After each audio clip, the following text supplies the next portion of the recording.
Do you ever worry that your life might be completely pointless? Well, it is, unless you delve into a deeper understanding of transcendental reality. Do you ever consider the possibility that all of this might be a dream? Dreams are defined by the fact that they have a beginning and an end point. This life that we're living right now had a beginning, we were born, and it has an end point. So what exactly is the difference? What's the difference between a dream and what we're going through now? Most children will at some point ask the question, "Mummy, where did I come from?" That's my child's voice. That is how all children speak, I believe. At that point, we usually get out the biology textbook and point to some diagrams, or a mother might just point to her own reproductive system. Here's the thing, we have a tendency to become attached to whatever we think is the source of our existence. Whether that's the country I'm from, or the town I grew up in, or indeed my parents. They came out this whole, okay, my parents are the source of where I come from in some sense, but where was I before that? I'm not the body, I'm consciousness. So where was my consciousness before that? As we know, consciousness goes beyond the stretch of the body. So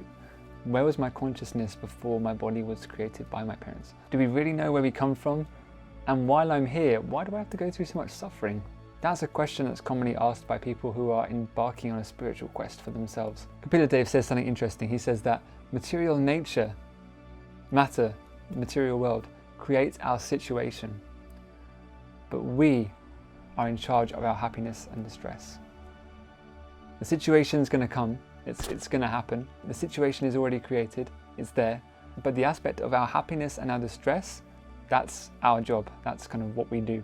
Our situation is forced upon us. I didn't choose the country I was born in. I didn't choose to be born in a particular type of family. I didn't choose to be born in this particular body. I have tiny ears and that was not my decision. But look, we're here. And depending on whether we adopt a mood of selfishness or selflessness, selfless service, that will determine our kind of extent of happiness or distress. The universal principle is that the more I'm selfish, the more I suffer. And the more I give, the more I serve others, the more satisfaction I actually feel internally. It's better to give than to receive. It's a massive cliche, but it's also true. Though in the practice of our everyday life, we're kind of convinced it will be the other way around, and we perpetually act in a way that doesn't really show that we kind of believe that in any way, because we're always running after things for ourselves. I am personally guilty of this.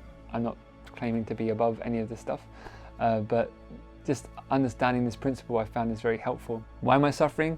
Because I'm choosing to. Because of my interpretation of a particular set of circumstances that I perceive as negative. Because I'm accepting an illusion to be reality.